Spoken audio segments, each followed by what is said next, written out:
All right, welcome to the Sports Guys. I could not be more excited. We have had several months now of complete no football, maybe a little bit of off-season reports and stories, but for the most part, it's been pretty dry. And we finally are in NFL draft week. As you can see behind me, I've got the Sports Guys draft room, which is really cool. And this is our episode 60, and we're excited to talk about this NFL draft with you. It starts Thursday night. How you doing, Robbie? I'm doing so well. Just things are going so well right now. I'm really excited about football. It's a little ways away, but just the draft kind of gets you juiced, ready to see what free agency trades are happening. And, the summer is an interesting time, but right now is so much good sports going. I'm losing my mind. This is the absolute best time of year for sports because you got hockey and basketball playoffs going. You got the NFL draft coming up and you got baseball rolling. There's a lot of hope out there for that. So kind of this is the nexus of all the major sports coming together. And you got the college sports that we love, the spring sports, Yeah. baseball, We just finished lacrosse. the Masters. I mean, this is a really good time of year for sports. It really is. It really is. Yeah, I've been enjoying the NBA and NHL playoffs quite a bit. Actually, the Capitals game's on right now. I was just watching a little bit of it. They're up 2-0 in game one, and the I know I Hurricanes got I won got a little yesterday. money on the Caps right now. So Good, good, yeah. let's go. You see who DraftKings. scored the first goal? Ovechkin. Yep. That was nice to see. So Canes Yeah. won yesterday. So yeah, it's been a really fun week or so for all the playoffs. The playoffs is when it really matters. So it's really Yeah. And exciting. all the basketball games have been interesting. I watched Denver, just so many good sporting events going on. And it's really good for the whole next month and some change. You Yeah, got some, NASCAR races, and I mean, there's just so much going on. it's true. So I look back at our episode from exactly 1 year ago. We did a preview show for the NFL draft. And at that time, we were talking about the draft was incredibly deep. It was legendary. It might have been the best draft in 10 years, especially things like the wide receiver, quarterback, and other positions. The exact opposite narrative is coming into this one. There's a lot of people saying this is an incredibly weak draft. There's really only three or four deep at every position that you need to really strike in the first three rounds if you're going to get a quality starter. So, what are your thoughts about that? I do think that last year's draft was strong, but it was strong in really important positions. So it felt stronger than it really was. But quarterback and wide receiver were very heavily represented and a nice amount of linemen. This draft is heavy on edge rushers and running backs. That's exactly right. So I don't think those are any less important than quarterbacks and linemen and wide receivers, but it's not as sexy, kind of. But I will say that, you know, Saquon Barkley going to the Eagles and having them win the Super Bowl, that's not an accident. First of all, the way the Eagles built their team allowed them to be strong enough to go do it all. And then they added that running game that really complemented and kept their offense in a sound way. And then their defense really stepped up. So they were champions. I mean that. So it all comes down to 50% of what you're doing is draft and 50% is cap management and or managing veteran trades. Your GMs are really busy right now, and this is a really exciting time for football because think about it. The teams that are winning right now are the ones who are scoring big in the draft, getting lots and lots of talent, and getting all these guys in under rookie salaries, you know, to keep your salary cap way down so you can go get those huge veteran signings Yeah, I mean that you're top. last year's draft, the Commanders had the number two ranked draft, and the Eagles had the number three ranked draft. So I I mean, know. it makes a huge difference because you're Huge. talking about starters all the way down the line, corners, and you're seeing the teams that are having success with it almost overnight. And And you know what's happening? You look at this draft and you think, oh, it's not as talented and all that. That's not true. The good GMs are looking at this draft, licking their chops. They know that there's talent throughout it. It's just not sort of in those positions that get a lot of headlines. But edge rushers and running backs are as important as anything on the whole team. So the teams that can't run the ball are not winning. I do agree, though, that the overall draft is weaker than last year. It's not as deep.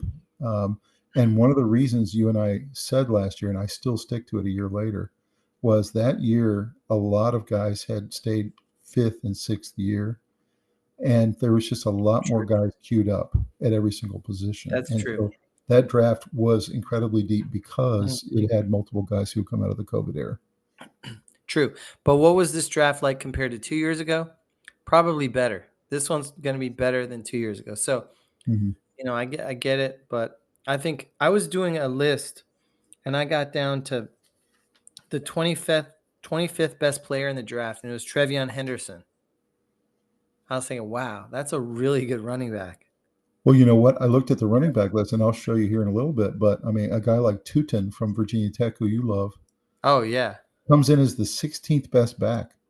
I know. 16th. 16th. Like you're going to get him in the fifth or sixth round. He's going to I be mean, you fantastic. could make the case that he's top 4, That's like what I'm saying. top You're going to have 5. a really great back in the fifth round. Yeah. So yeah, some of the positions are really deep, but I do Yeah. agree these GMs are going to have to really do their homework, and they're going to have to really earn their money Yep. when it comes to positions that are not so deep. And if And you desperately need a quarterback or wide receiver, maybe this isn't your best draft, right. but I saw cornerbacks all over the place in this draft. There's a good amount of offensive tackles. There's Mhm. defensive tackles, edge rushers. There's not a whole lot of linebackers, but I'd go running back, there's tight edge, ends. running back, edge, offensive tackle, and probably corner. Those are probably my Yeah, top four out of this draft. yeah. Depending on what you need. I mean, maybe you get 2 edge rushers because that's what you really, really need. I don't know.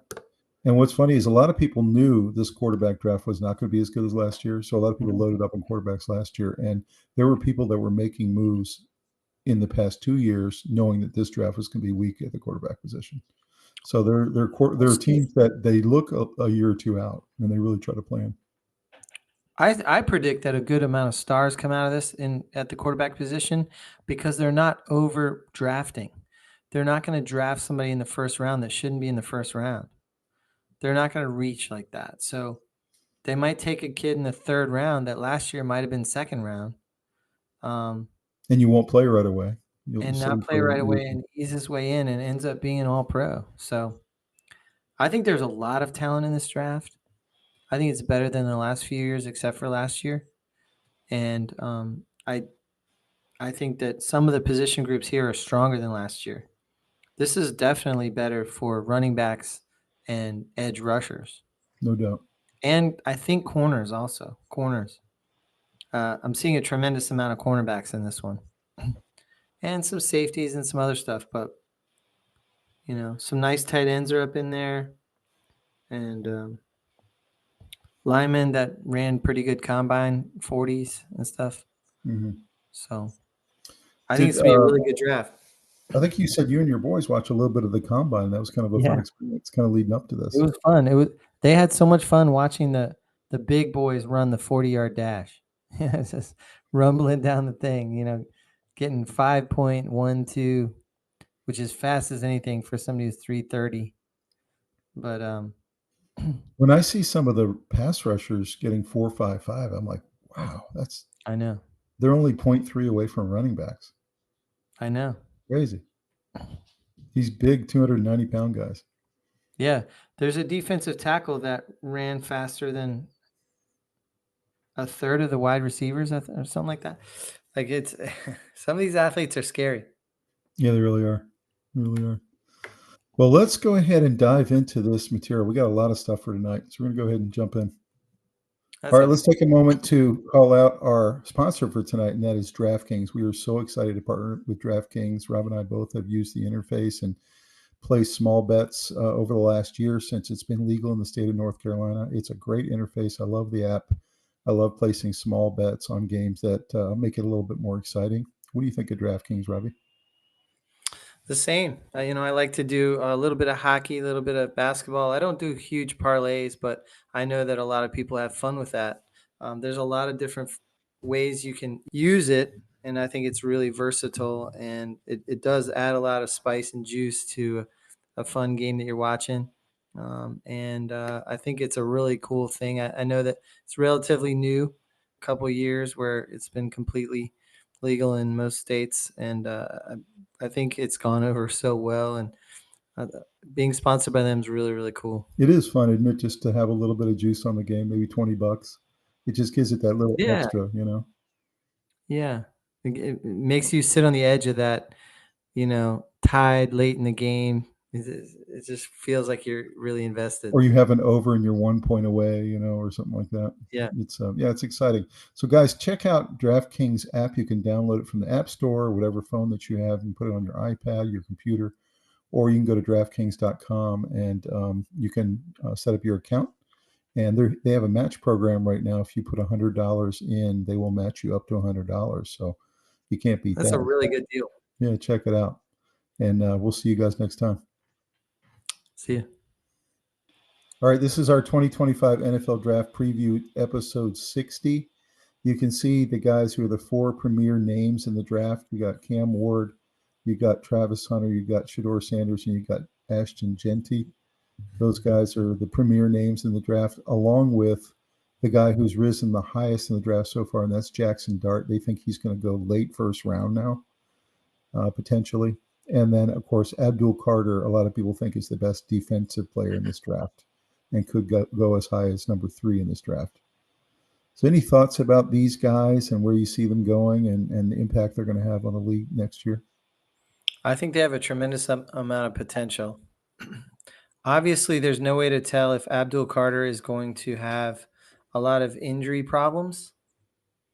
But if he doesn't, I think he could be a wrecking ball. And I think there's just no way to predict that right now.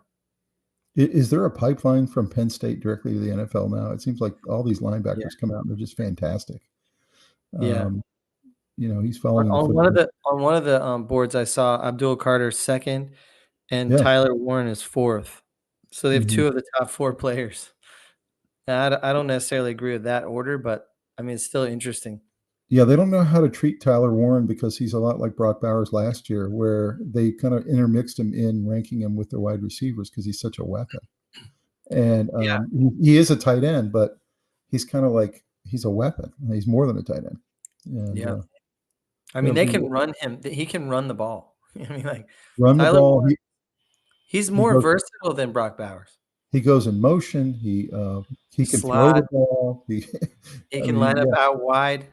yeah, You he's can really literally versatile. run the ball to him, pitch the ball to him. And you saw how dominant Brock Bowers was last year. We knew he I would know. be, but he just was one of Remember the what I top 3 said, tight that ends. Brock Bowers was the most consequential player drafted last year. Right. And if he hadn't gone to the Raiders, I think that would have been more obvious. But You really put Tyler Warren in that category? I think he's more versatile than Brock Bowers, but he's got 5% less of the playmaking. I don't think he's going to be as dominant as Bowers. Like That's what I'm saying. I he's think even he's better than I thought he was going to be. 5% less, but he's more versatile. So Mhm. he might be more dangerous with a really good offensive mind. So the guy who has been rising the most is Jackson Dart. The guy who's been sinking the most is Shedeur Sanders. They said he could go 3, he could go 9 to the Saints, or he could go 21 to the Pittsburgh Steelers. Literally, any of those options are possible. And a lot of people think that it's more likely than not he's going to drop all the way to 21. What do you think about that? Is that possible? That when in this very non-deep quarterback draft? I'm not sure. I will tell you that we're sitting as of tonight is Monday night before the draft, and it's the first time in the modern era where all 32 teams still have their draft pick in the first round. Mm-hmm. So there've been no trades yet, and that's unheard of. Probably in the next 3 days, it will still happen. Somebody's going to jump up in there and give away their pick and go down and get a bunch more picks. But as of right now, everybody's on target because I think everyone's comfortable with their draft strategy, and it doesn't involve having to make a lot of movements to desperately grab a player. So I do think there's a certain element of that where there's no desperation to get one certain player, which tells you that it's a weaker draft. But at the same time, I think they've watched a lot of teams make mistakes in the past, and one of the best ways to make a splash if you're the GM is to get as many picks as you can and to nail it, you know. I think there's a lot of talent in this draft. I really do. I think Shador, a lot of what's hurting him, I think, is they're not sure how accurate he is, and they're not sure they want to deal with the Dion show. There's the Dion show. There's the posse, the accuracy, his arm strength. They Yeah. said teams like the Giants are looking at Jackson Dart, Yeah. and yet the Giants draft too high. So the Giants might try to draft down and then take Dart. And the Yeah. reason they said is because Dart they're looking at as Josh Allen. They're looking at him as a huge cannon arm. Right. And what the problem is in New York and places that are in cold weather and bad weather venues is you have to have a guy to have that kind of arm to cut through the wind and cut through the bad weather. And they're concerned that if the Giants take Shador, he's not going to have an arm to be able to cut through that bad weather, and he's going to look really bad in bad weather games. So that's the thinking there, is that Dart has that cannon arm. They'd rather go with that, even if they have to choose lower and take more picks. So I think because of that, you're going to get some of those early teams that are cold weather teams potentially trying to trade down. I think you're going to see 2 or 3 trades in that first 5 or 6. Yeah, I agree. But it's just very abnormal right now to be 3 days out, and there hasn't been any movement on that at all. So, and then they were saying that apparently the Saints about a week ago were thinking they were going to go ahead and take him at number 9 as a backup to Derek Carr, because Derek Carr might not play this year. But then Adam Schefter yesterday said that they had watched a bunch of his film and they had kind of soured on him. So I don't know if he's even going to go 9. He might drop all the way to 21 to Pittsburgh. Really, those are the 3 teams that need the quarterback the most in the top. In the first round. Other than the Titans, who are going to take Cam Ward almost certainly. So I just really think this isn't really a quarterback draft. It's a lot of other position drafts. So. You know, some people will kind of tune out when you start talking about cornerbacks, but I tell you, when you have them, your team can really make a run at that Super Bowl. You know, and then Ashton Genty, I mean, they're rumoring him anywhere from 5 to like 30. Like, I've never seen someone who has such a weird scouting situation because the running back draft is so deep, it's actually hurting him. Yeah. People are saying, look, I can wait for the number 2, number 3, number 4 guy because they're going to be really productive backs in this league. That's right. And so it may actually hurt his first round draft stock. I'm curious to see what happens there. It'd be really interesting to see. I think getting Genty's smart because not only are you getting him at a rookie deal, but you're getting him in his first 5 years, which is his best years. Running backs, their first 5 is their best. Their first year can be a little iffy because their blocking schemes, getting them on the field is harder. Once they get down the blocking and protection of the quarterback when needed, when they're counted on to pick up the blitzer and all that, you get past that, the running back is at his absolute best when he's in his first, second, and third year. So this is when you get him, you know? Yeah, that's right. I'm a big fan of Ashton Genty, as you know, and I'm really curious to see where he goes. I'm curious to see if Travis Hunter goes 2 or 3. You know, I think he'll go in those top 3 or 4 picks. I'm curious who's going to take him. Genty's had a phenomenal couple years, and last year was unbelievable. And maybe the Browns are bluffing. Maybe the Browns sitting at number 2. Maybe they really like Shador and they just aren't telling anybody. You know, they're going to go for it because the Deshaun Watson situation has imploded. So they got to cut bait with Deshaun Watson and get him out of the building, whatever they got to do. But did you know that Genty has 12 runs? He had 12 runs of 50-plus yards. Yeah, I know.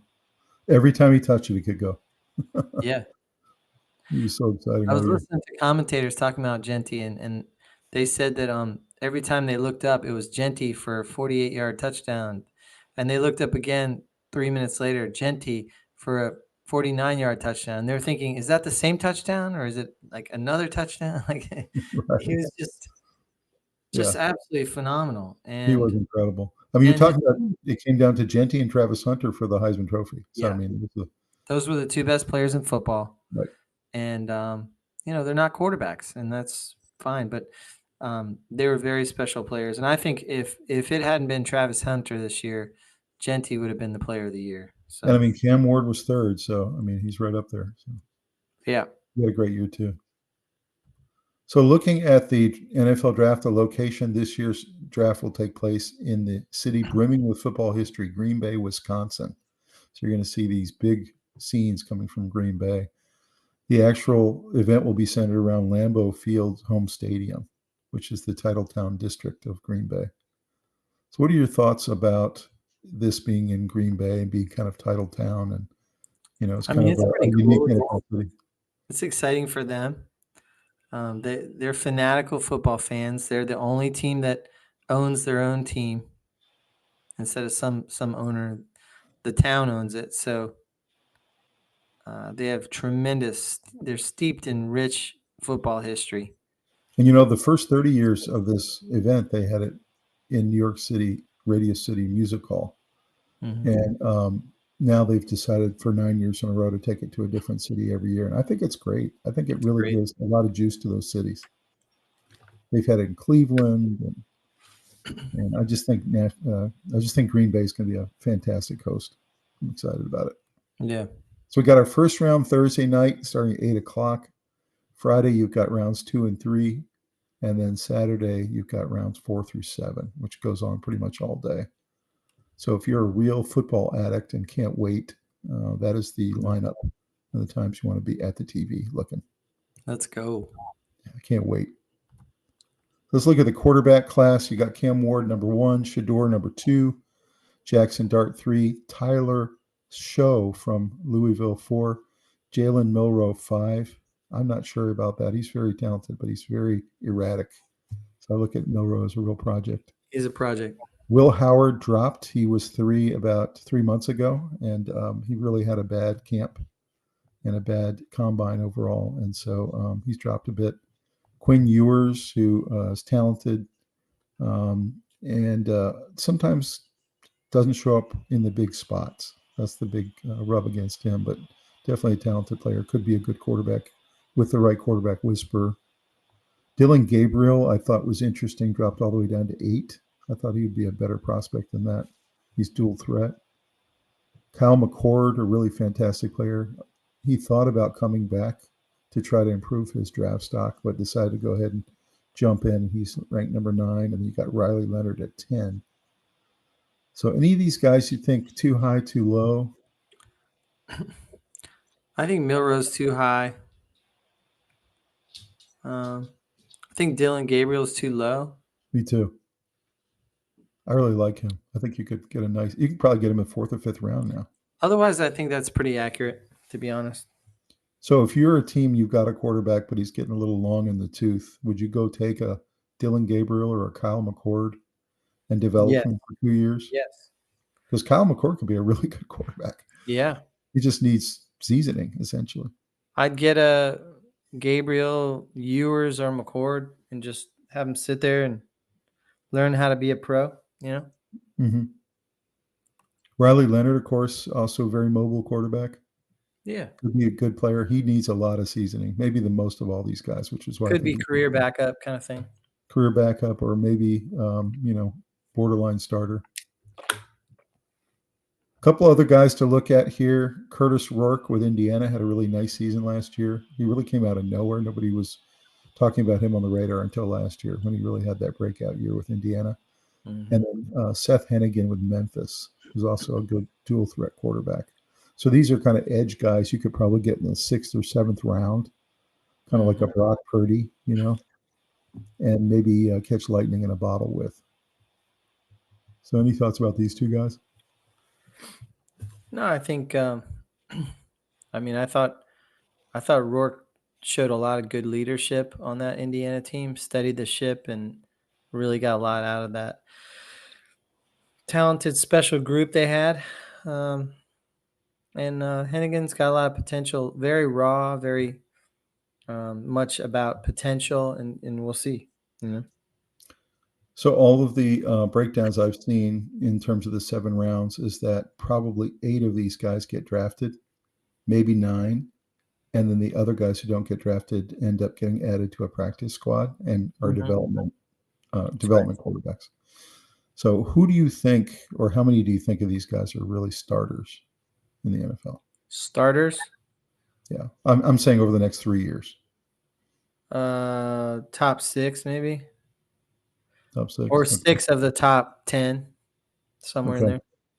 Could be And Dylan Gabriel, you and know. when you go down below Jackson Dart, and we've seen this year after year after year, it's not a perfect science. You just Mm. don't know which of these developmental guys is going to actually hit.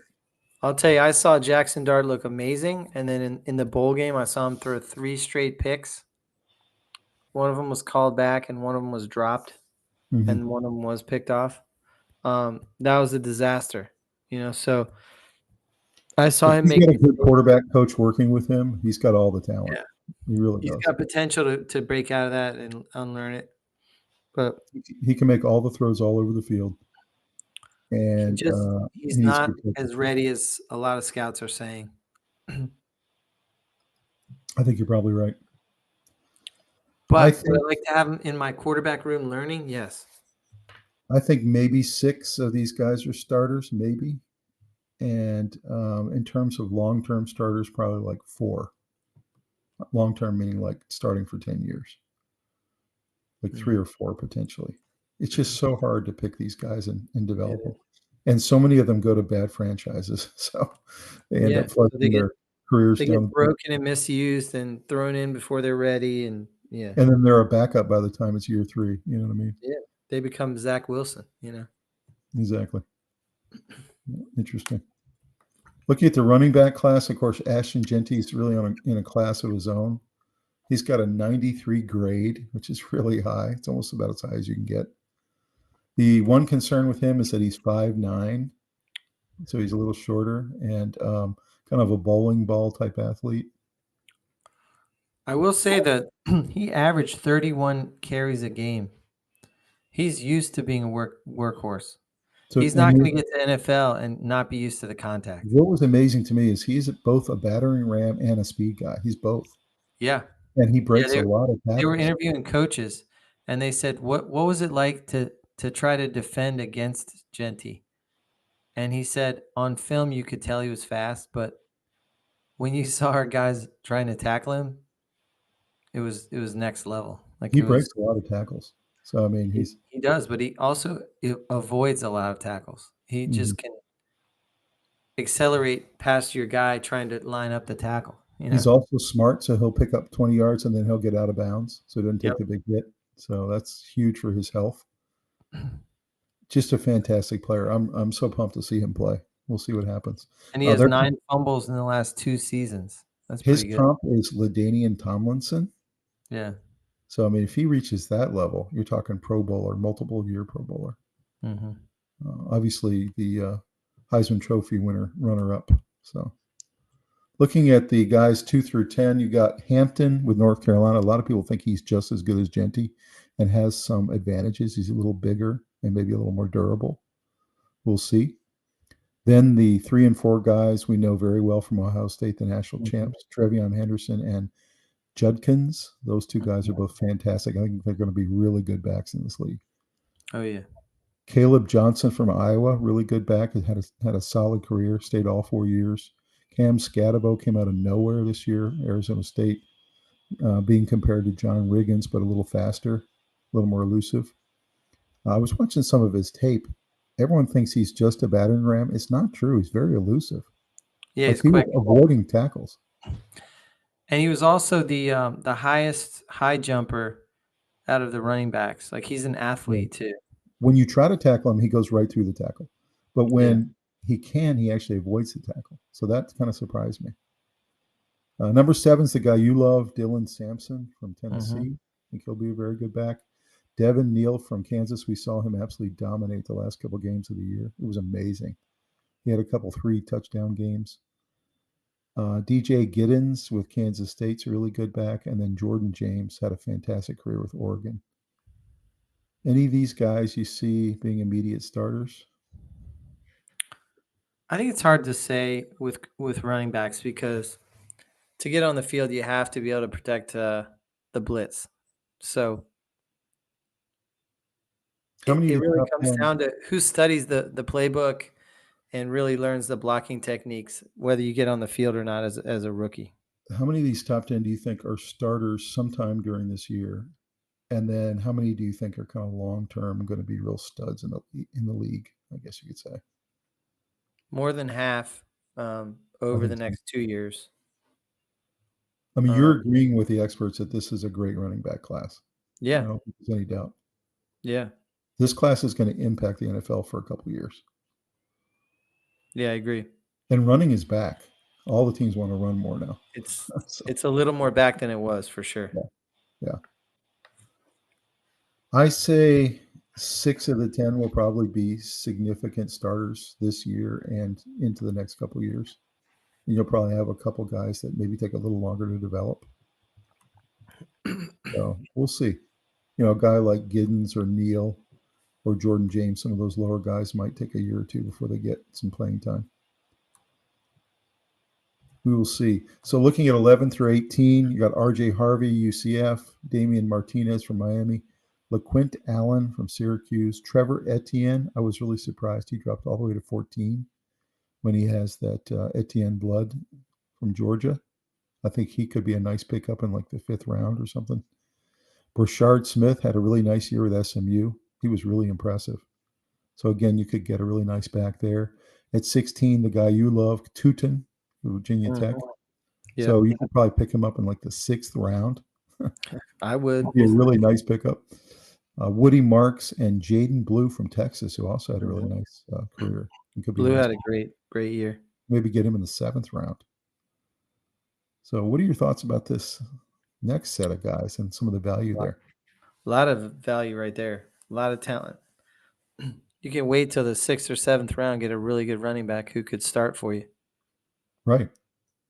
Now, I could not believe some of the names on this list. I would think they'd definitely be top 10.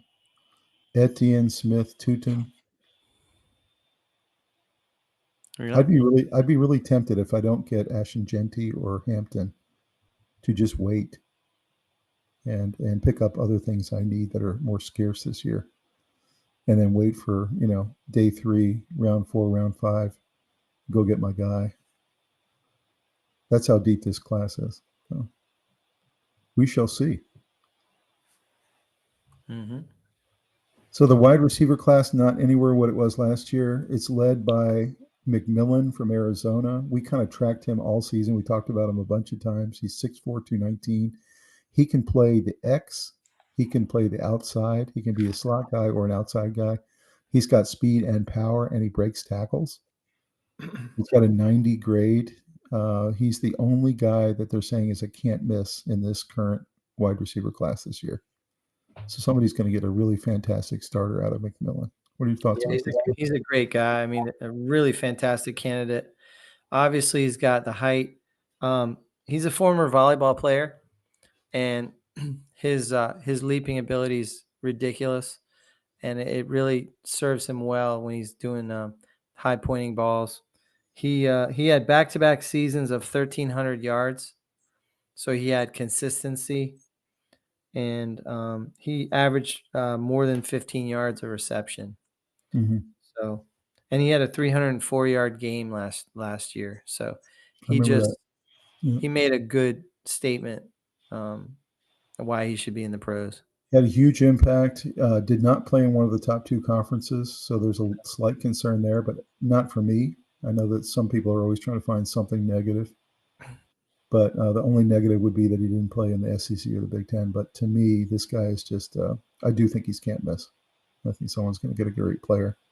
Yeah. I don't know exactly where he's going to go. I've seen him go as high as middle of the 1st round, maybe even as high as 10 or somewhere in that range. And then I've seen him go all the way down to the end of the 1st round. So we'll have to see, who needs a number 1 receiver. So looking at the rest of the top 10, you got Matthew Golden, had a great year at Texas and definitely upped his stock.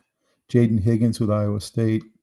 Igbuka with Ohio State. We saw him make some incredible catches in the playoffs last year. Trey Harris, Ole Miss. Luther Burden with Missouri. We saw him as a really good player last year. Another Iowa State product, Noel, Jack Beck with TCU, Jalen Royals with Utah State, and then Isaiah Bond with Texas. So there's 2 Texas guys in the top 10 here. Mm-hmm. Any thoughts about any of these guys as potential starters right away? I mean, I think Golden is going to be great. Yeah, I think Egbuka. I really like Egbuka him. was one of my favorites to watch in college. I think he's going to be good. I just think, I think Matthew Golden. And He ran Luther Burden, I think, 4.2940, second fastest time. yeah, he's fantastic. I And think Luther Burden's going to be a really solid pro. He might kind of wait till later in the year to really contribute, but I think you'll see him going into year 2 a really solid player. Luther Burden. It'll be interesting to see if any of these guys show up this year because they're kind of down on this class overall. We'll see what happens. 11 through 18, you got Jalen Lane from Virginia Tech, A.U. Manor with Stanford, Savion Williams, Kyle Williams, Chimere DK with Florida. I remember that guy. He's actually pretty good. Torrey Horton, Xavier Restrepo. You remember Restrepo with Miami? I know him. Yeah, he was excellent. He was one of Cam Ward's absolute favorite guys. He was a huge target for Cam Ward. What's interesting about Restrepo is he doesn't pretend to be what McMillan is. You know, I can be outside, I can be inside. He's an inside slot guy. He's a, Wes Welker. That's what he is. Yeah. And he doesn't pretend to do anything else. So anyone who drafts him is going to put him right into that slot role and just let him cook. So I kind of like that he's not pretending to be anything else. Right. And then you got Tez Johnson from Oregon, another solid receiver. So again, same question. How many starters you think coming out of this group of 18 in 2025? 7, maybe. Okay. I could see that. I definitely could see that. I think, some of these guys might surprise us. Guys you haven't thought of or didn't know much about. Oh, yeah. There's always some surprises. Always. Yeah, exactly. You might get a guy like Kyle Williams or Torrey Horton or one of these guys that just gets overlooked and makes the team really happy when they pick them up off waivers. We'll see what happens. Look at the tight end class. Of course, it's led by the incomparable Tyler Warren, who's trying to become the next Brock Bowers.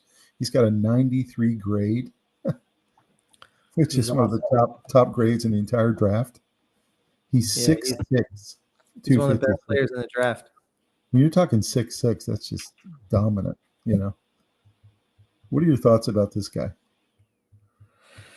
Well, I mean, I watched him all last year.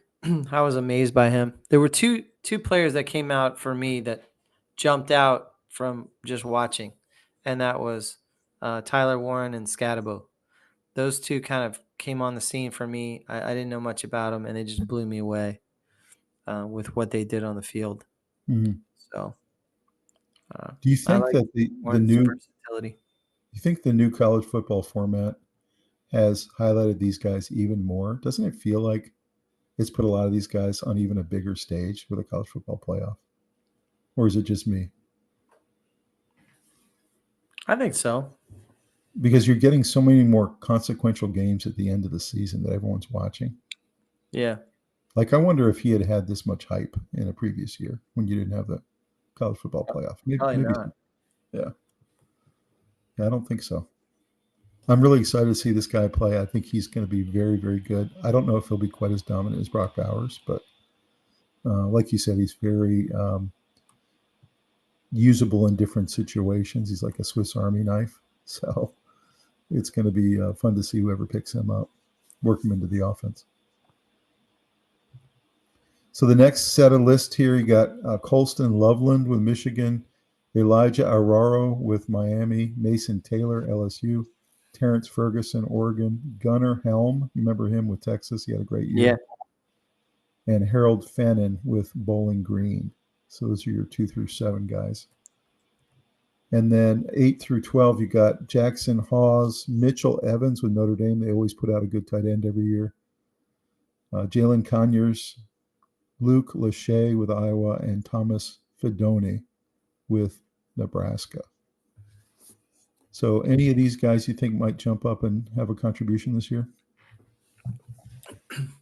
Hard to say. I mean, Tyler Warren's one of the best tight end prospects I've seen coming out of college. One of the top 3 or 4 I can ever remember. But I think a lot of these guys, it just kind of depends on their system and their scheme and their situation. If they're given an opportunity. Yeah. So any of these guys 2 through 7, they've all got potential, or they wouldn't be there. yeah. So the question is, what team you're plugging them into, and what offensive coordinator are you plugging them into? It really that matters hugely, and whether they're going to be productive or not. But a guy like Loveland or a guy like Ferguson or Helm, these guys could be really good players if they're in the right system. So, no question. And some of these guys will get drafted, and then they'll be put in as blocking tight ends for a while until they kind of prove themselves in the practice field. So you'll see some of these guys become blockers. Looking at the offensive line class, you got Membo is by far the best. One of the most coveted offensive tackles in a long time. He's 6'4", 332 from Missouri. And they're talking about him kind of like a Penei Sewell type. He's a pancaker. He's got a 91 grade. What do you think about any team that picks a guy like this up? Who can block your best pass rusher? We watched him in the combine. He ran a 4.91 40 time, which is pretty big, pretty good for a big fella. Pretty good athlete. There were definitely some good linemen.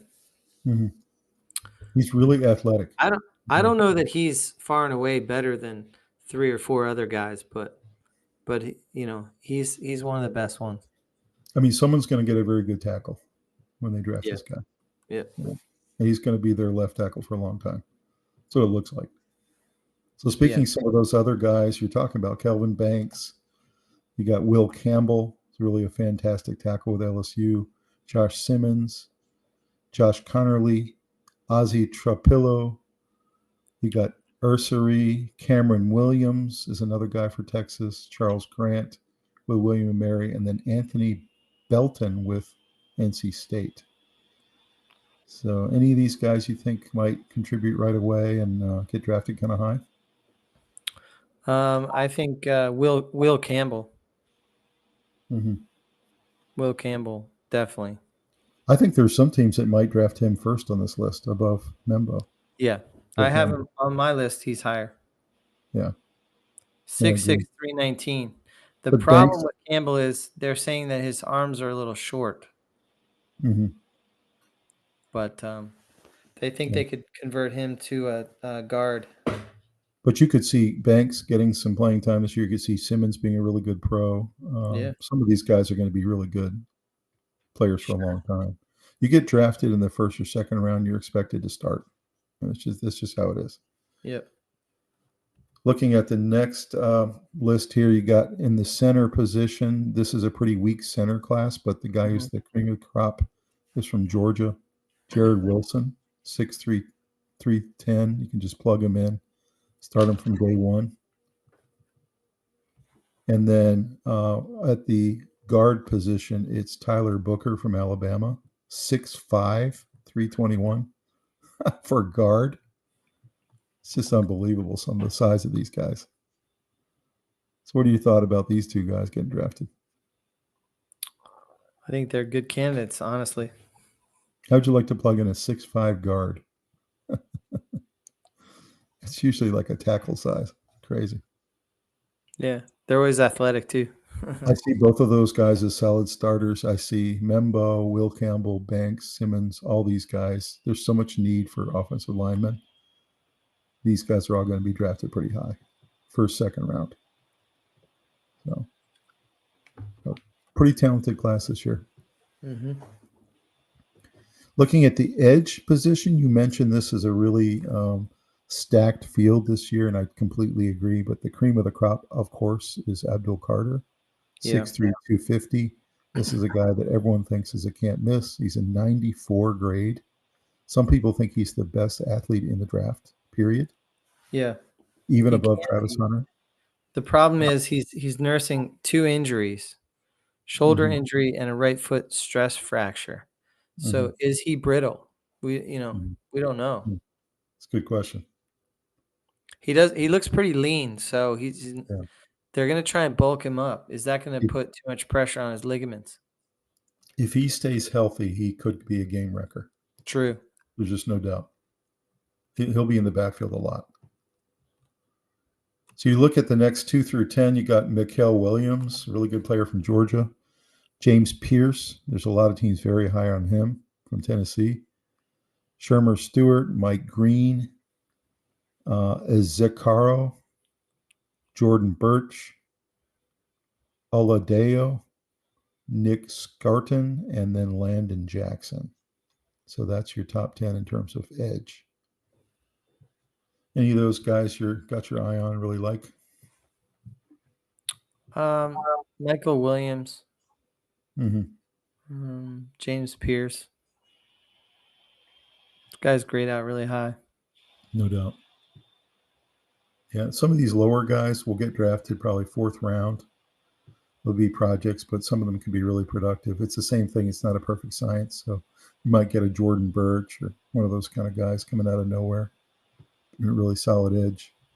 Some of the other guys available, Josiah Stewart, Tuamalo, Braden Swinson, Princely Umanmilian, Jared Ivey, Jack Sawyer, the guy who was the hero in the national championship game.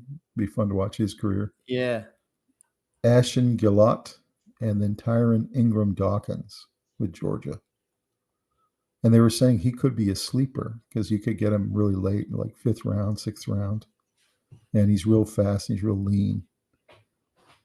So any of these 11 through 18 guys you got your eye on? I mean, Jack Sawyer was so pivotal in that national championship game. You think he's going to be a good pro? I think so. I think he's got the work ethic. Mm-hmm. Yeah, I like him too. I like this Josiah Stewart. Michigan had a real nice defense this year. I like him too. And then this last kid for Georgia, I don't know. I'm going to be watching to see if he does anything. They say he's a poor man's Abdul Carter, so we shall see. Yeah. I think this is a really good class. You're going to get a good pass rusher if you draft one of these guys. So pretty solid. Defensive line, Mason Graham, by far the best defensive lineman this year, coming out of Michigan, 6'4", 296. He's got a grade of 93. Any thoughts on Mason Graham from Michigan? He's just awesome. He has a wrestling background, and you do not want to trifle with those hands. You know, he can really bring some pressure. Imagine some of the battles he's going to have with some of those linemen we were just talking about over the next 10 years.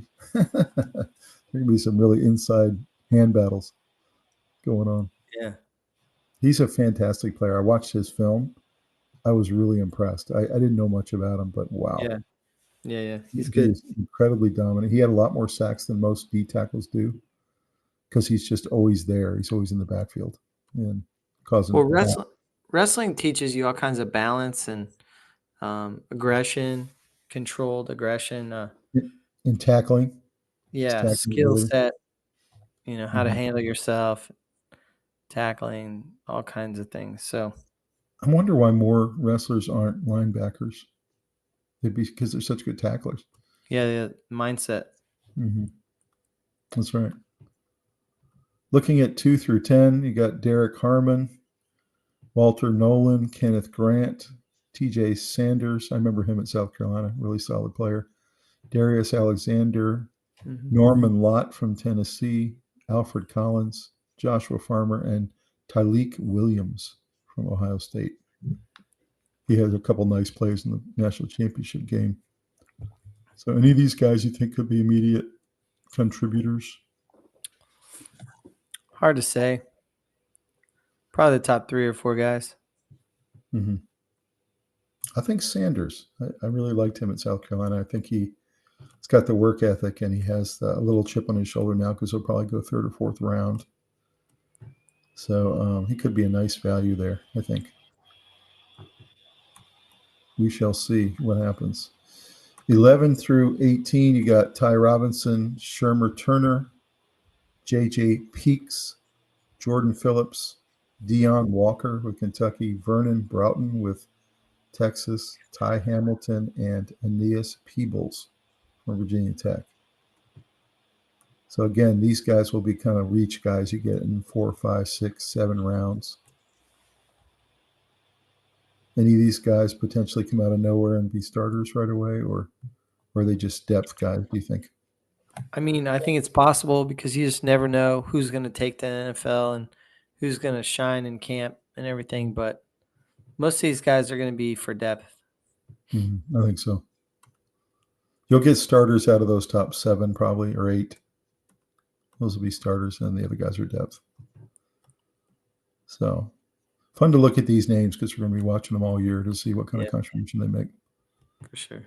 The cornerbacks class, Travis Hunter, of course, number 1, the Heisman Trophy winner, has a 93 grade. He's 6 feet, 188 pounds, from Colorado. Followed Deion Sanders from Jackson State to Colorado, and is one of the best athletes the Big 12 has ever seen. He's also a fantastic wide receiver, although he's not on the wide receiver list.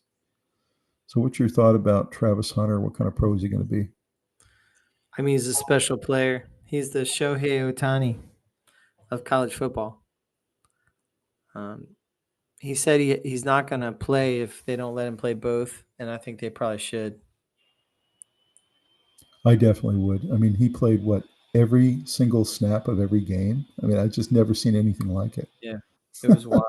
I don't think he'll play every snap of every game in the NFL, No. by the way. I just don't see that. But and I see him being a full-time corner and a part-time wide receiver. I think that's what's going to happen. Probably. I think he's going to have to accept that, I think. But he is a ball hawk like no ball hawk in a long time. He's a Deion Sanders. That's what he is. He was trained by the best.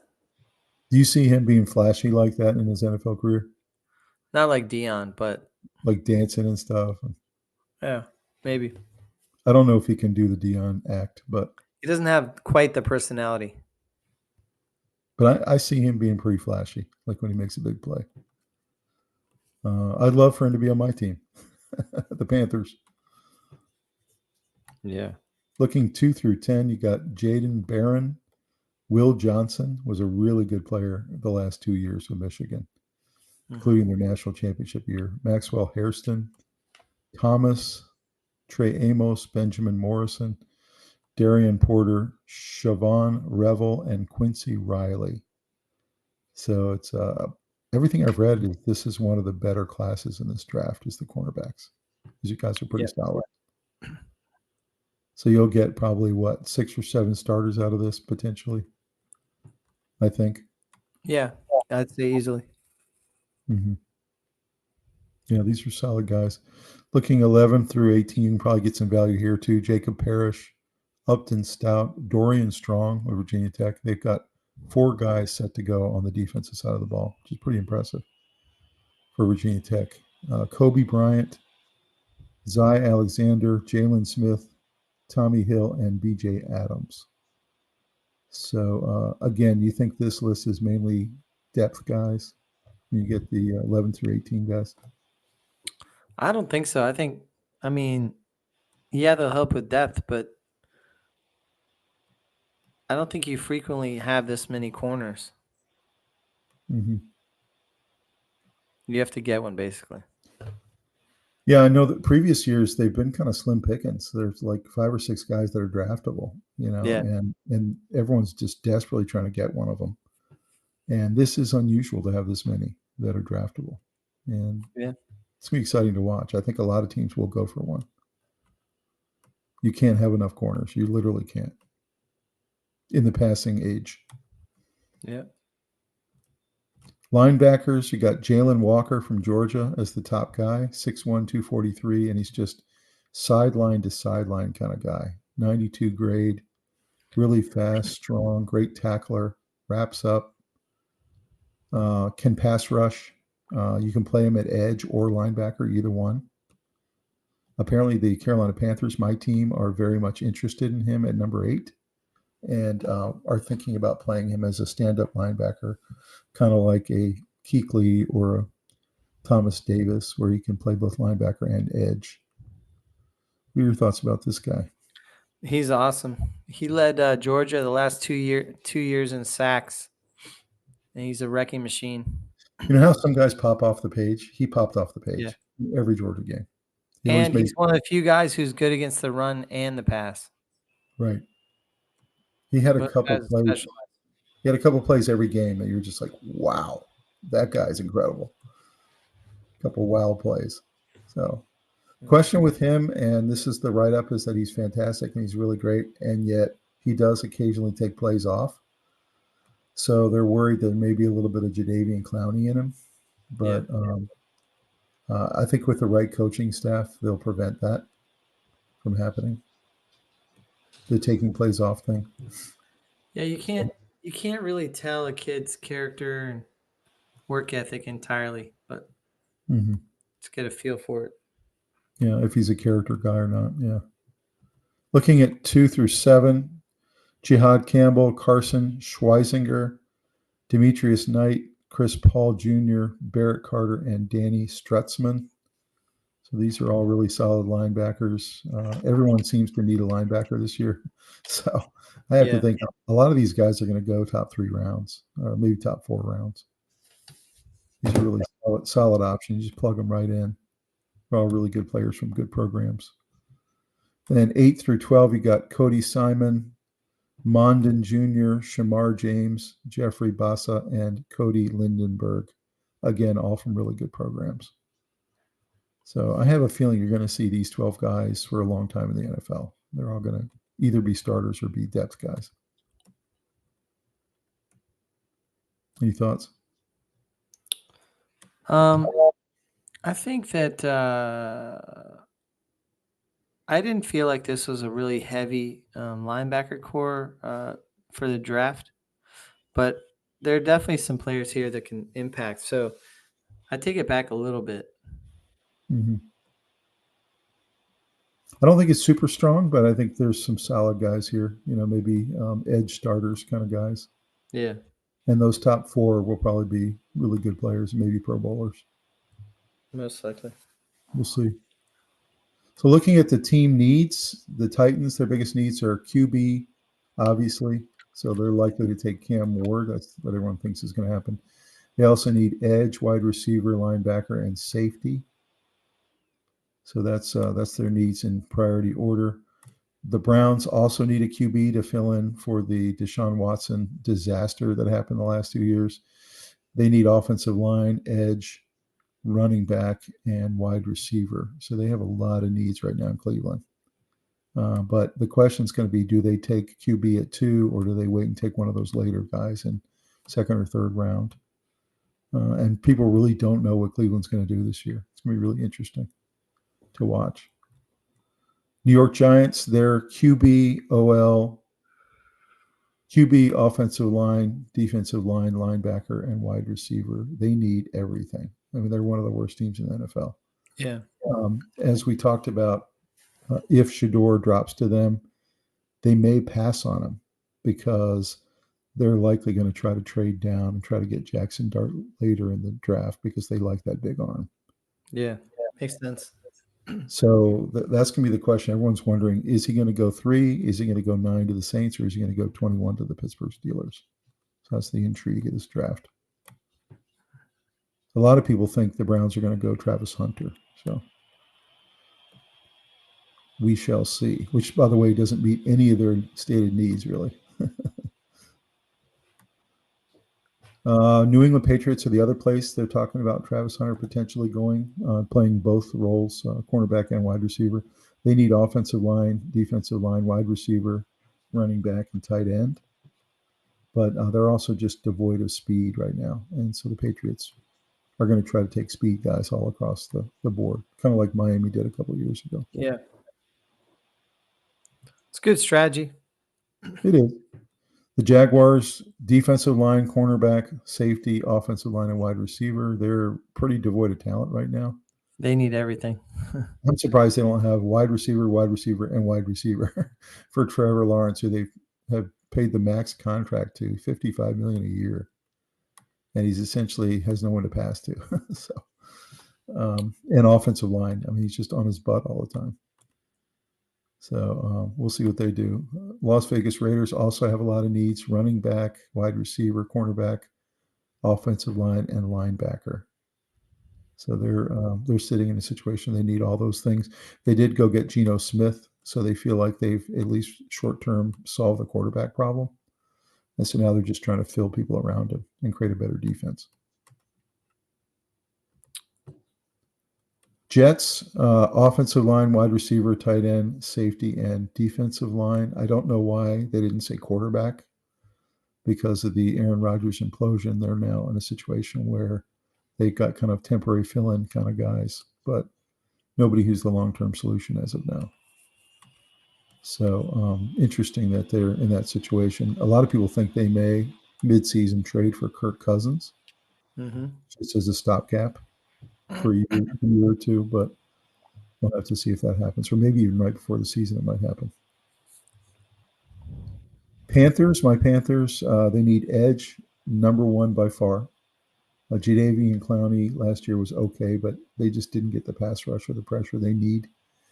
Safety, cornerback, wide receiver, and defensive line. You notice that almost all of their needs are on the defense, which is really unusual for the Panthers, but last year their defense really let them down. And so they've got to get younger and better at every level of the defense. And they do want to put another Big Ten wide receiver on the other side from some of the other receivers they've already picked up last year. They got to get Bryce Young some weapons. Number 9, the Saints, cornerback, offensive line, wide receiver, defensive line, and QB was thrown in late because it's looking like Derek Carr may not be able to go, at least for portions of the season. So they need a veteran option and probably need to draft somebody. If they don't get Shador, it'd be maybe somebody in the second or third round as a project quarterback. Yeah. So the Bears need offensive line to protect their number one pick last year, defensive line, running back, safety, and tight end. They're really just trying to load up mainly on the lines. The lines are really their weaknesses right now. They've got to get bigger and stronger. 49ers, defensive line, edge, offensive line, running back, and cornerback. They really want to put somebody on the other side of the line from Bosa. So they have the fearsome too. And they want to get a really stud running back to back up for Christian McCaffrey, who's likely in his last 2 seasons in the league. And then Dallas is looking for a wide receiver, a running back, which was atrocious last year. They were the worst running team in the league. So they want to get a stud running back, a cornerback, a linebacker, and a defensive line. Any thoughts about these 12 teams' needs before we move on to the next 12? No, I think I agree with all of them. I mean, they all make sense. Mm-hmm. Okay. Looking at 13, the Miami Dolphins, your team, offensive line, defensive line, safety, cornerback, and tight end. Any of those you disagree with? No, those are right. So they got to get bigger on the lines, just like the Bears, sounds like. And backup quarterback too. And backup quarterback. Maybe they'll sign Aaron Rodgers if he finally comes off his price. That'd be nice. The Colts need a tight end, offensive line, linebacker, edge, and running back. They want to get somebody who will be the future heir apparent to Jonathan Stewart. And they want to get a stud tight end. I think that they're going to go for somebody like a Tyler Warren, maybe. The question is he really going to be there at 14? I don't think so. I think he's been gone already. But that's really who they need. They need like a Tyler Warren type. Falcons, edge, defensive line, cornerback, offensive line, and safety. You notice 4 of their 5 are defense. We thought in last year's draft, we did a lot of criticism towards them that they did not go defense, and they should have. And this year it looks like they're going to go defense almost exclusively. So, well, finally. That's what they need to do. Yeah. And offensive line makes sense for a rookie quarterback, essentially. Yeah. The Cardinals, offensive line, wide receiver, edge, defensive line, and cornerback. They got to figure out a way to protect their quarterback who's always getting hit all the time. And then they need a wide receiver on the other side of Marvin Harrison. So make themselves a little more explosive. Yep. Bengals, edge, safety, linebacker, offensive line, and cornerback. So same kind of thing. They really need a lot on defense. Defense, And yeah. they're going to go mostly The defensive. defense let them down so many times this year. They probably will take a tackle too, though, to protect Burrow. But for the most part, defense. Seattle, offensive line, wide receiver, cornerback, safety, and defensive line. So they kind of need to rebuild their offense now. It's been kind of decimated the last 2 seasons. Mm-hmm. They also need a bunch of things on defense. So they're one of those teams that's pretty decent, but they have some needs. So we'll see if they're able to fill them. The Bucs need linebacker, cornerback, edge, safety, and offensive line. Broncos running back, wide receiver, cornerback, tight end, and defensive line. So you see they're trying to build up their offense right now and be explosive. They're still building, you can tell. Yeah, they're 10-7. I mean, they had a pretty decent year, but yeah, they've got a guy going into a second season. They need more weapons around them. They really do. Pittsburgh Steelers, their number one is QB. They've essentially let both guys go. So they really have to go quarterback. And this is where they're praying that Shedeur drops to them, or they might potentially try to make a deal to go up top to get him. Running back, defensive line, wide receiver, and offensive line. So they're essentially mostly rebuilding their offense. Their offense was really disappointing last year. Chargers, tight end, wide receiver. So you got to get more weapons. Defensive line, running back, and edge. So that's the Chargers' plan for this year. Green Bay, cornerback, wide receiver, edge, defensive line, and offensive line. So again, they're in building mode. They were 11-6, had a really nice season. So were the Chargers. But again, these teams are trying to get over the top. And so these are needs that they really need to fill some holes. And then Vikings, cornerback, offensive line, safety, linebacker, and defensive line. You can see they want to go even further on the defensive side of the ball, which was good but not great last year. And their offense was really fantastic. So thoughts about these teams? Well, I agree that some of these teams really showed a lack of defense last year. So some of them shoring it up really makes sense. Mhm. Like the Falcons. You notice and a the lot of Bengals. guys. You notice a lot of guys going edge. You talked about this being a Yeah. really good edge draft. And Yeah, a lot of edge. these- yeah. A lot of these teams want to go edge. Little Cornerbacks. linebackers and safety sprinkled in, but mostly defensive line. Mhm. And you see very few teams going to draft quarterbacks this year. And I think that was a strategy. They knew this was going to be a weak quarterback draft. So it's actually pretty interesting. Mm-hmm.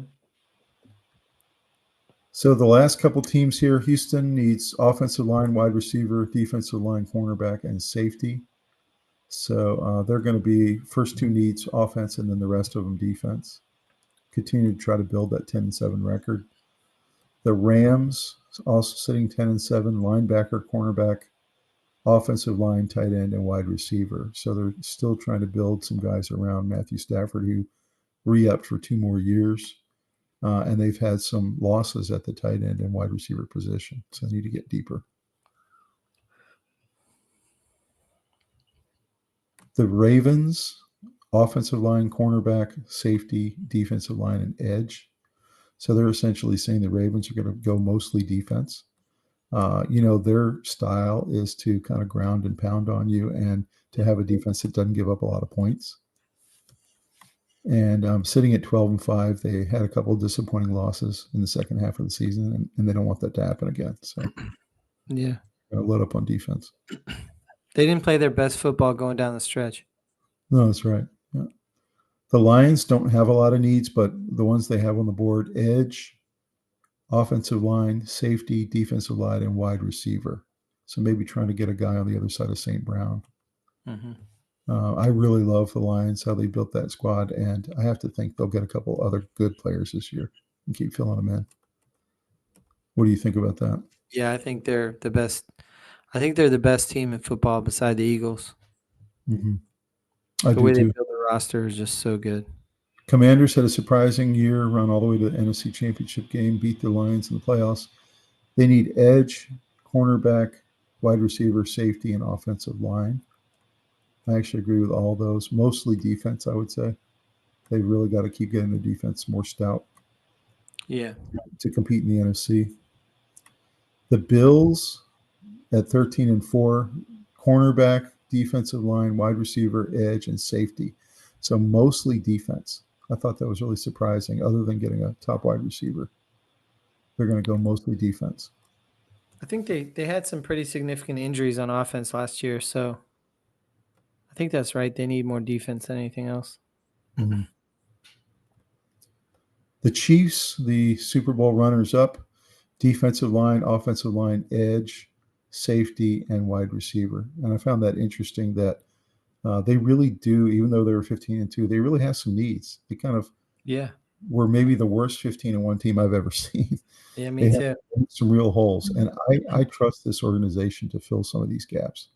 Defensive line, offensive line, edge, safety, and wide receiver. Yeah. They really do have all five of those needs. It's going to be interesting. See if they're able to fill them all. Finally, the Eagles, they're looking for a safety, defensive line, cornerback, edge, and offensive line for more depth. So any problems with all these playoff teams and what they're looking for? No, it looks just right. Yeah, I think so too. This gives all the teams an idea what they're looking for when they go into the draft. And when you're looking at guys above you, you have an idea what they might pick. So it gives you kind of a preview of what that looks like. Here's your NFL draft order this year. Titans 1, Browns 2, Giants 3, Patriots 4, Jaguars 5, Raiders 6, Jets 7, Panthers 8. So that's your top 8 right there. Saints 9 and Bears 10. And like you said, first time in many, many years that all 32 teams actually have a pick in the first round, which is super unusual. Yeah. How many do you think will not end up having a pick in the first round because of some kind of trade? I think maximum 3. Maximum 3. Okay. I think there'll be a maximum of 3 trades in the first round. That doesn't mean that those 3 teams will not pick in the first round. It just means they'll probably pick lower than they are sitting right now. Probably. You know, a team like the Giants, who are okay with going with Jackson Dart, can trade down to the second half of the round and pick up other picks. So because they need them. So I'm looking at them. I'm looking at the Browns, the Giants, maybe the Jaguars. These are the teams that would like to trade and go down a little bit. So in terms of the mock drafts, Dane Brugler, this is his draft. He's got Cam Ward going first, Travis Hunter second, Abdul Carter going to the Giants, Will Campbell, fantastic player, as we said, Ashton Genty all the way up at 5 going to the Jaguars. That really surprised me. Mason Graham going to the Raiders, Armand Membo, the tackle, going to the Jets. He can be a kind of a corner piece of that franchise. And then the Panthers getting their guy, Jalen Walker, to be their edge linebacker guy. McMillan to the Saints. Tyler Warren to the Bears. Shamar Stewart. Matthew Golden, wide receiver. Eamon Wari, the safety. Colson Loveland. Mike Green, Mikael Williams, etc. Shador Sanders, by the way, going all the way down to 21 and going to the Pittsburgh Steelers, which some people really think is going to happen. Any thoughts, concerns, problems with this mock draft that Dane Brugler has put together? Not really. I kind of think Genty should go high. Okay. So should Hunter. They're special athletes. I think so. I think this might actually happen. I think Shador might drop all the way to there. It's going to be real surprising on draft day.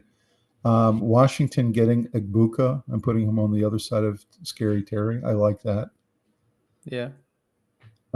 Josh Simmons, the tackle, going to Kansas City. They need an offensive lineman very much. So I really like that pick at 31. This guy obviously doesn't think you're going to see Jackson Dart in the first round, which is interesting to me. A lot of people think he will sneak into the first round. Anything else hit you here? I don't think Dart's going to go until the early second. That's possible. I think that Tyler Warren may go a little higher. Yeah. It's possible.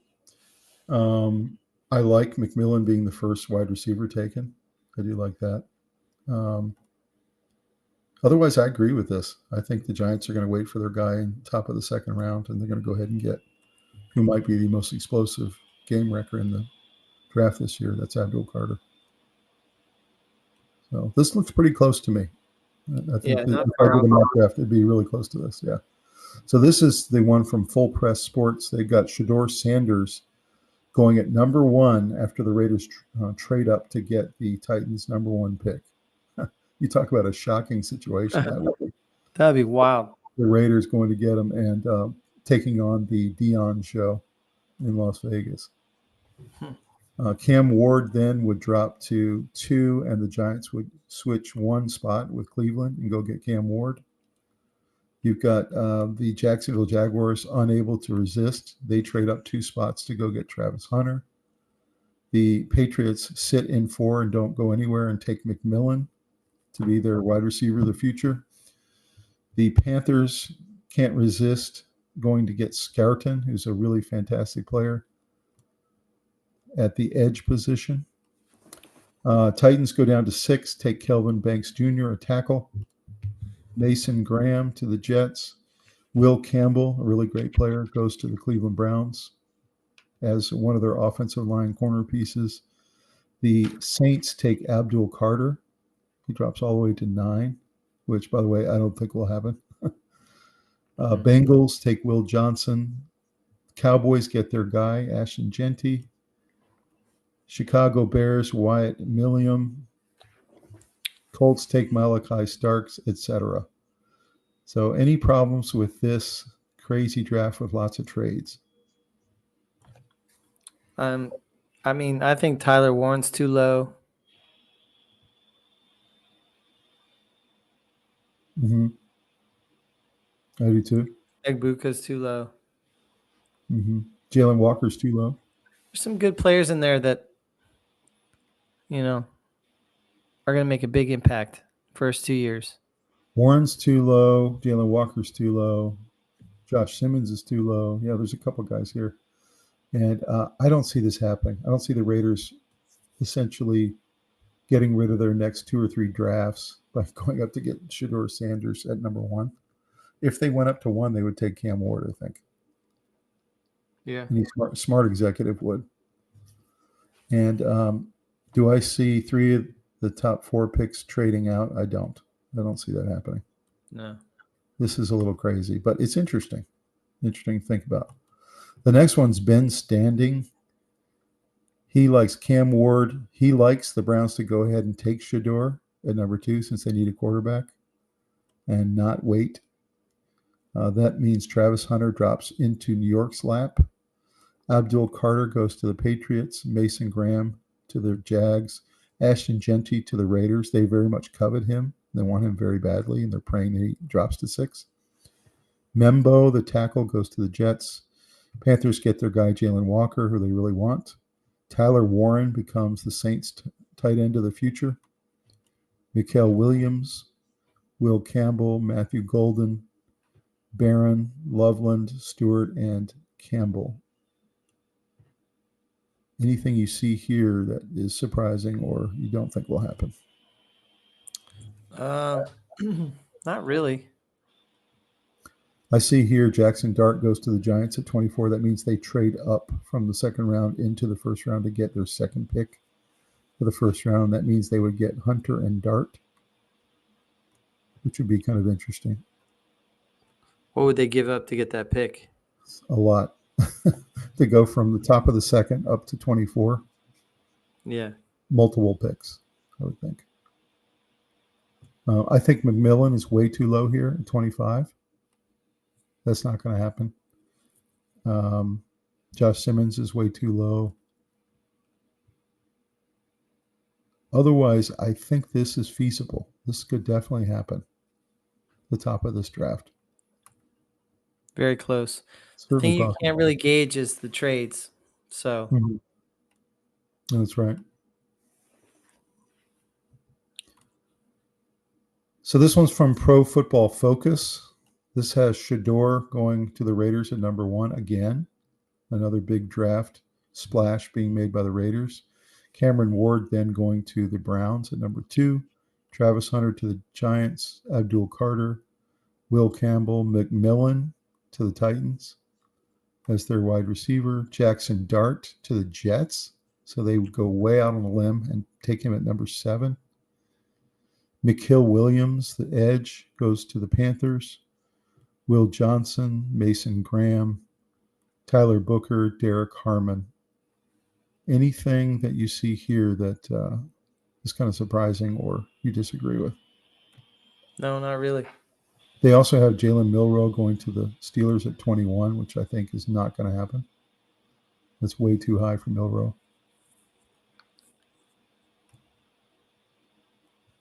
Unless they might use him some other way other than quarterback. I don't see Shador going number 1 to the Raiders. That just several of these guys think that's going to happen. I don't see it happening. I think it's more likely he drops to 21 and gets taken by the Steelers. But we'll see. Jackson Dart at number 7, also unlikely, but we've been surprised before. The Jets do need a quarterback. Yeah, desperately, I think. All right. In fact, their quarterback room is a disaster. It is. Well, let's talk about our subscriber challenge of the night. This is a 2-part question. We're going to ask you guys to drop us a comment and tell us what you think are the answers to these 2 questions.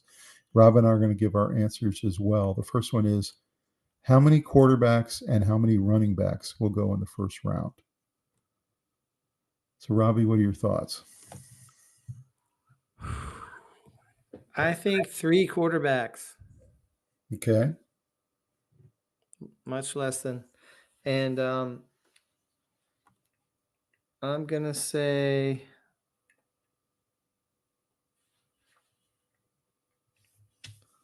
3 running backs. Okay. I'm going to say 3 quarterbacks and 2 running backs. I think Genti will go either to the Raiders or one of those top teams. And then I think the only other team that's going to take a running back first round is the Kansas City Chiefs. I think they're going to go ahead and take somebody at 31 and then take their offensive tackle in the second round.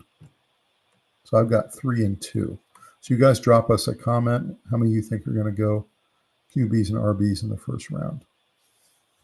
Next question, subscriber challenge. How many trades will there be in the first round? Drop us a comment what you guys think. Robbie? I'm going to say 2. 2? 2. Most people are going to stay where they are. I've got 3 or 4. I'm going to say 3. 3 trades in the first round. And I think 2 of them will be in the top 6 picks. So we'll see. See what happens. Drop us a comment, guys. Tell us what you think. Well, Robbie, final thoughts, man. What are you most excited about when it comes to the draft this year? I'm just so excited to see these teams address their needs. I like seeing the GMs cook, Mm-hmm. and it gets me so juiced for football that I'm just so excited to feel that wave of excitement that, we're 6 months out, but you can tell that teams are going to dramatically change their fortunes by getting a bunch of good young players in there that are extremely good values. Mm-hmm. And hopefully a lot of them live up to their hype. And it's pretty cool watching the dreams come true of these guys. So it's a win all the way around. The teams get better. The guys live out their dreams. I am so excited too. I have to tell you, I watch the other sports try to simulate the NFL draft. NBA tries to simulate it. MLB tries to simulate hockey. It just doesn't come anywhere close. Doesn't The, translate. the NBA may be the closest, but is still not. I mean, the NFL draft is a humongous event with the combine leading up to it. It's just, and it's because the NFL is so popular. It's by far the number one sport in America. Yeah, for sure. This draft 3 days has become a humongous event for people to the point where they are going to modify their schedules around it so they can watch it. Understandable. And the fact that they can make an event so big in the off season in the NFL is really a testament to their power right now. Well, the NFL is so smart. They leave you wanting more. So when it's over, there's a long gap in between the first game and last year's last game. So they leave you wanting more, and they make you stalk them. Like, But how were they able to make the regular season so important and exciting? I think it's scarcity, right? That's what it is. Scarcity. That's what I'm saying. Scarcity. And it's necessary scarcity because injuries. Yeah, and then what that does is it makes their off season the best because people are desperate for football. They're dying. Yeah, that's right. For 7 months. That's right. And this is all they get is essentially off season trades and draft. Yeah. So, yeah, it just, I don't know. It's just so exciting. And I have to think that we're going to see some surprises on Thursday night. We're going to see some surprises through the draft that get fans jacked up and talking. And I find it really hilarious to watch fans from the perennially bad franchises, like the ones that are always losing all the time. And yet they have all their fans there that are super stoked. They're in the front row. Like the Jets, and they're like, go Jets, Jets, Jets, Jets, Jets. And they pick and they turn on them. And what's funny is then they'll pick like an offensive lineman and they're like, oh, boo. Yeah, boo. When that's really the smart play, actually. You should choose the offensive lineman. So, I don't know. I just find it funny. It gives every single city hope, all the fans of those cities. No question. They do parity better than any other league. So, final question for you. Who do you think the Dolphins should pick in the first round from a position standpoint? Gosh. It's got to be defense. Defensive line, edge, linebacker. It was killing you last year to watch Van Kinkle just go crazy. Oh, just several of them. Because he's such a game record. It's so funny. And you were like, record. He was getting pick sixes. I don't know. I think offensive or defensive line. I'm not sure.